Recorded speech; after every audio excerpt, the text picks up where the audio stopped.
Chris Hensley is a registered representative of Cambridge Investment Research, Inc., a broker-dealer member of FINRA SIPC, investment advisor representative of Cambridge Investment Research Advisors, Inc., a registered investment advisor. Cambridge and Houston First Financial Group are not affiliated. Good morning, everybody. You're listening to Money Matters on KPFT Houston. The time is now 11 a.m. is what I'm so used to saying every Friday morning at 11 a.m. However, we are still in lockdown and quarantine here, and so we are broadcasting live from the extra bedroom in my house, and we are doing, in addition to the podcast version and the live radio show, we're doing a video version as well. And this is really focused around COVID-19 and a response to that. So our guest today is Sarah Nadav.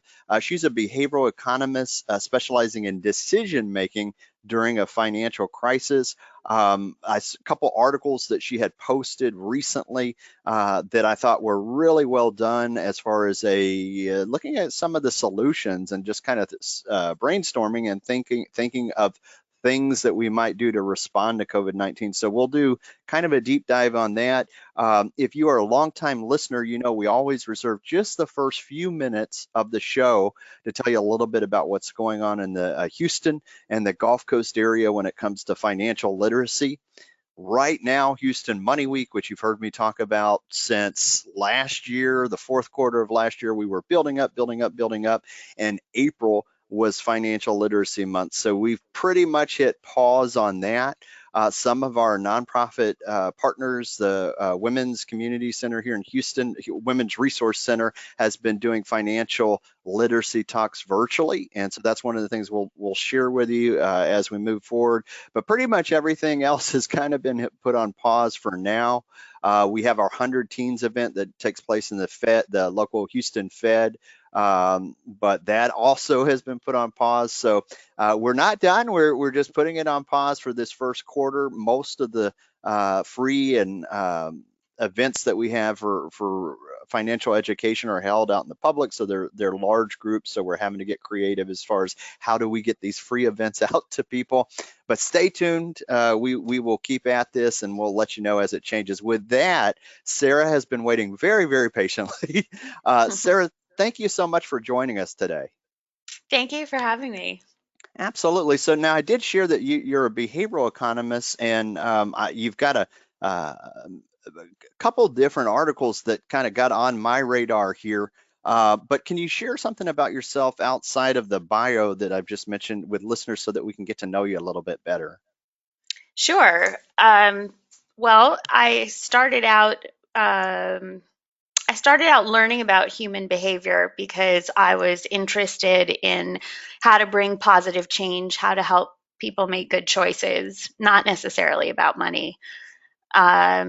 Post 2008, I created a startup to help people in debt and that was the beginning of the kind of merging of the behavioral sciences and the economics, and that transformed into a career of behavioral economics, where I spent 10 years with a very deep dive on people going through step by step from the moment it hit, or sometimes trying to come in a few years later and help them pull themselves out of a bad situation.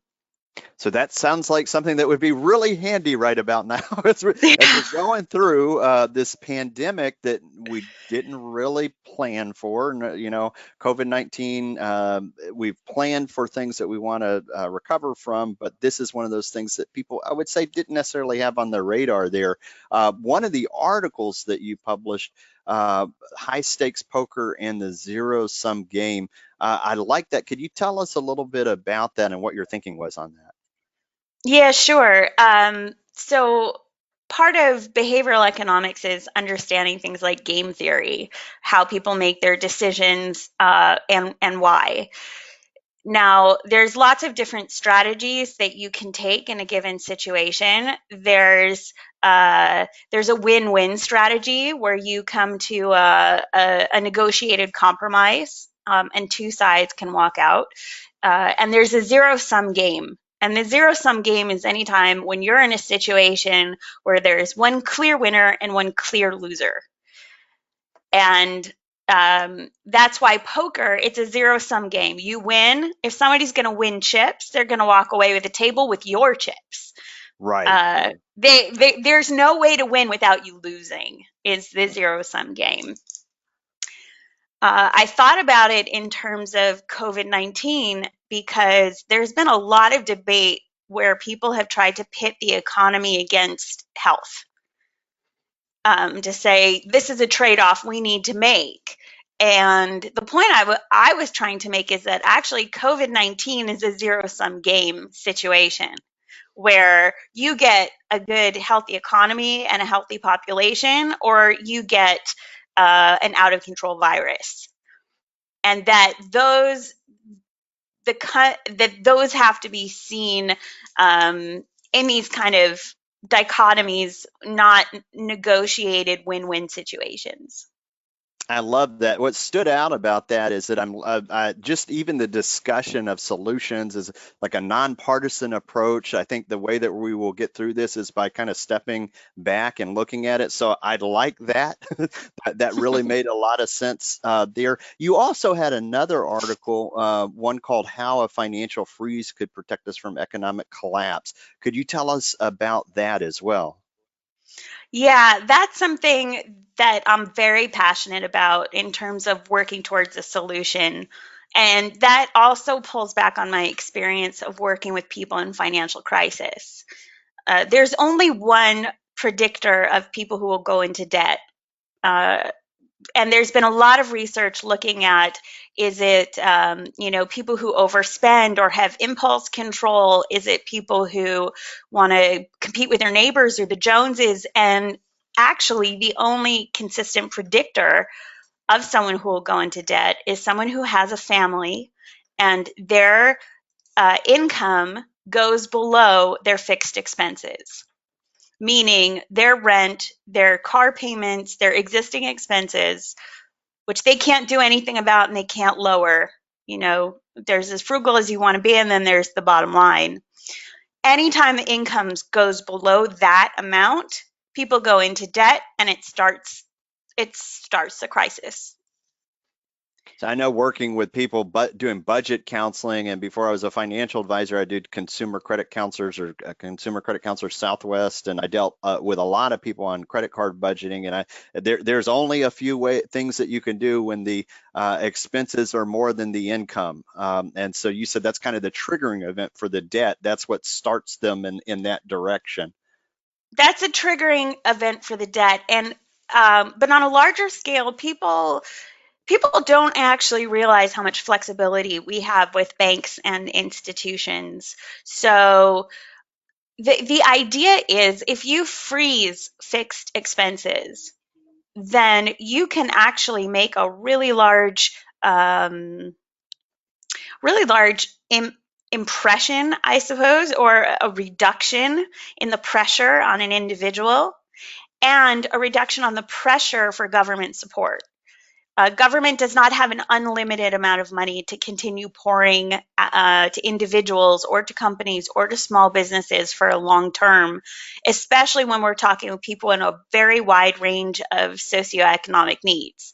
Some people are starting out with a high mortgage and high car payments because they had a high income and that made sense.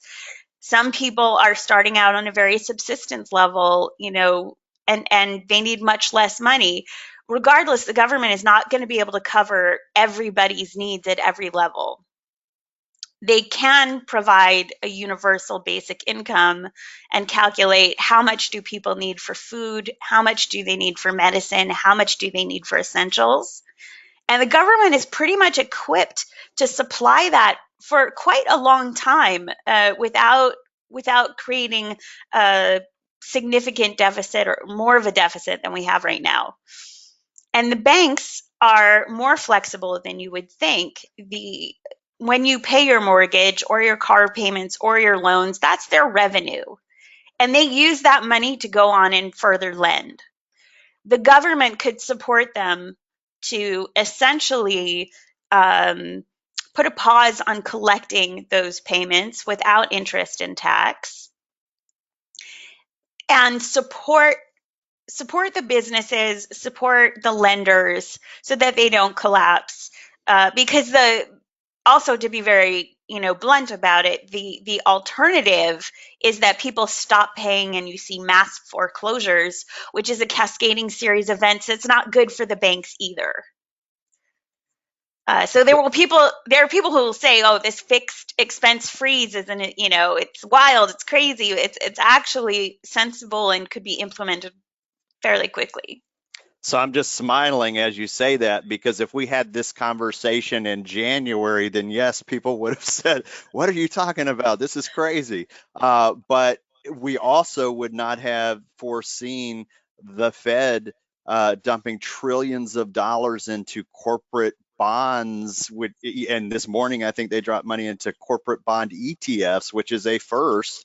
And so we have these things that are happening. You mentioned, when we framed this in the past, when you mentioned some of your influences came out of 2008, 2009, we can kind of look back and see what's worked in the past coming out of an economic recession. And so the discussion that we're having now, I think people are more open to listening Yeah. and thinking about these solutions. So that one's very interesting. One of the things you mentioned is that the freezing the expenses, having the banks put off on collecting these debts at this point, and the idea that if people are still able to pay those expenses, then the banks are still able to keep their doors open. And we've supported the banks in the past through, the last time this happened, 2008, 2009, that was one of the shifts where we came in and put money into the banks. And what happens typically is they'll not lend if everything just kind of goes to a pause. So tying this into your zero sum game, I can see where they're connected here. So let's also talk about one of the things you mentioned, or one of the things you've written about is lockdowns exist to combat uncertainty, not COVID-19. What does that mean? Tell us about that.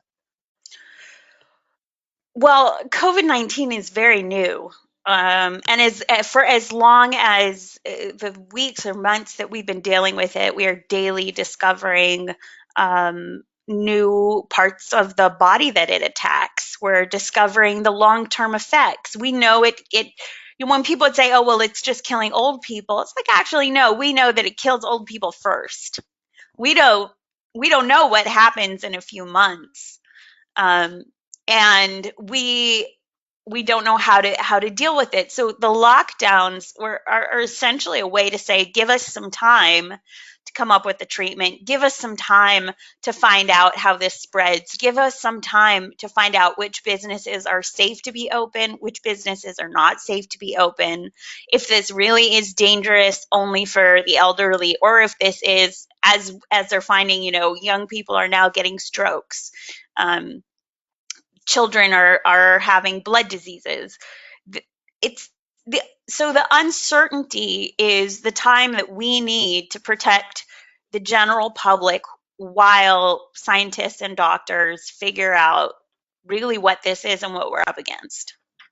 So I like the way that you frame that, because it's right in the title. You're saying it's not a cure, and that's not what it's intended to be.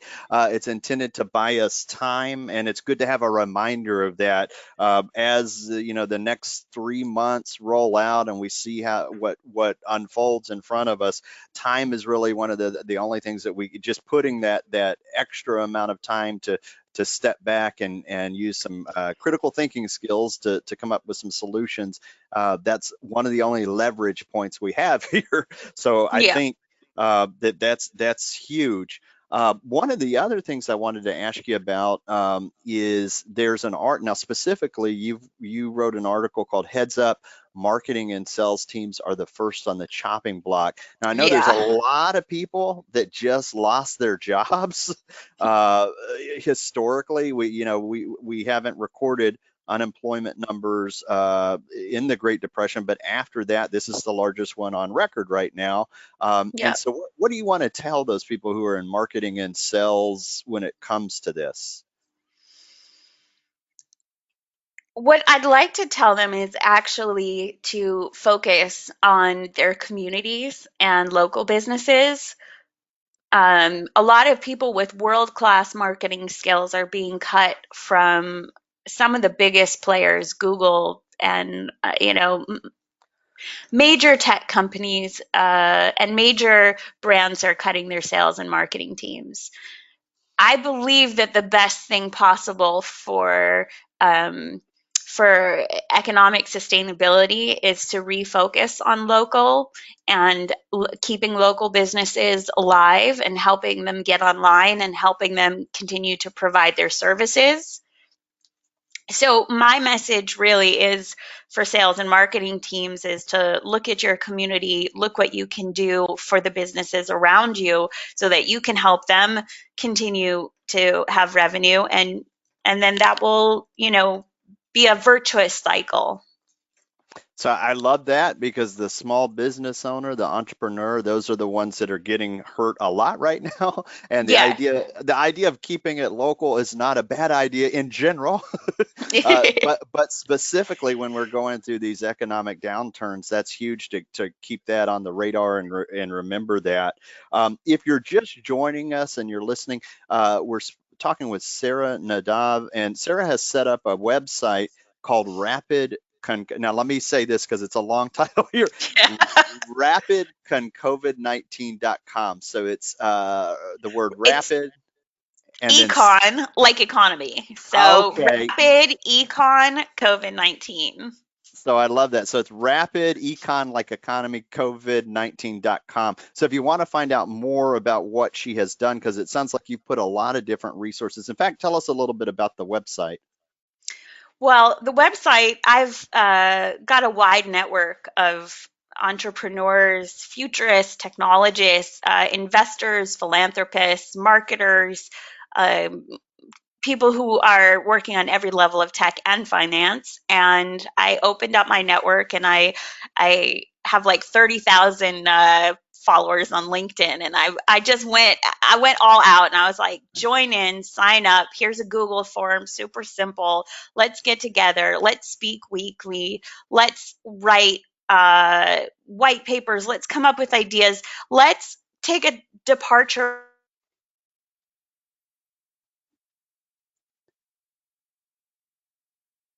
I think we lost your signal there for a second. Oh, okay. Yeah.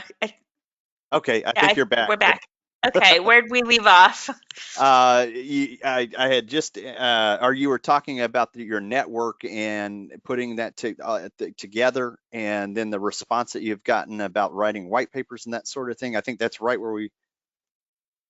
So I got a whole bunch of the most interesting people I could find together, and I said, let's come up with new and different ideas.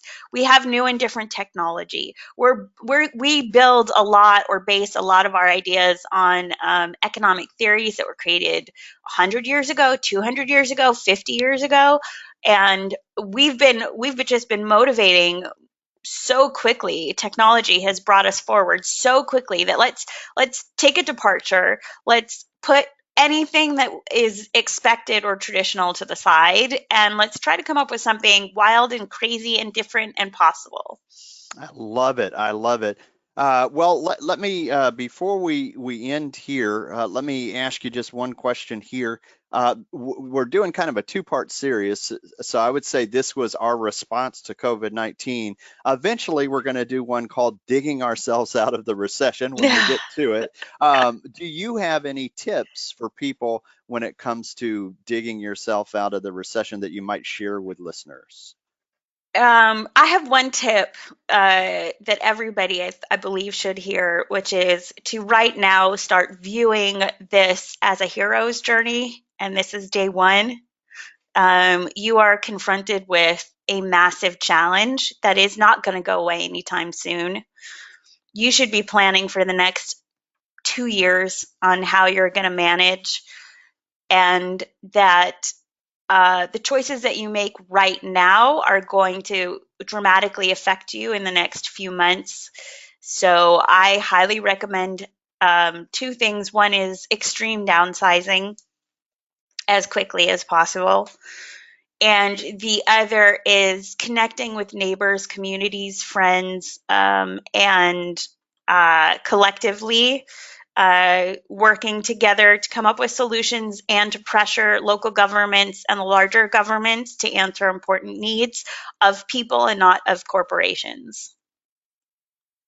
I love that. I love that. Those two very specific tips of say downsizing locally here within even your house, cleaning that kind of stuff that This counts. is like move in with your parents if you have to. This is like get a trailer if that's what you need to do because you have enough money in the bank to afford that with no income for 2 years.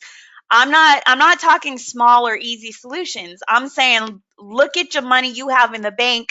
How far would it go? How high is your mortgage? Because to circle back to the fixed expenses, your fixed expenses are what's going to kill you. Right. I love So it. I love it. Very specific actionable items for people right now. When I go out and I talk about financial literacy, we use that stat that Americans or individuals in general are just one event away from being bankrupt when their paychecks turned off. So a lot of times people hear that it's theory or we're beating up on them, but this is where we're actually seeing that kind of play out real time right now. So what you just shared with us, I think, are very, very good things for people to listen to. With that, we're just right here at the end. Is there anything that I haven't asked you that you'd like to leave listeners with today? Um, there's one thing I'd like to leave listeners with, which is beyond the upcoming year or two, which is going to be incredibly hard. There's a future after that.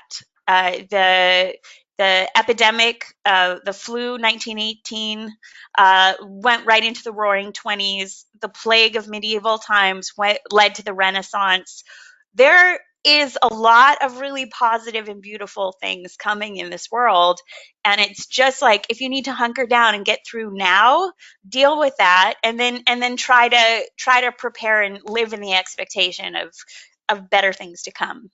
I love it. I love it. What a good way to end the show today. Thank you so much, Sarah. Have a great rest of the day there, and thanks for joining us today. Thank you so much for having me.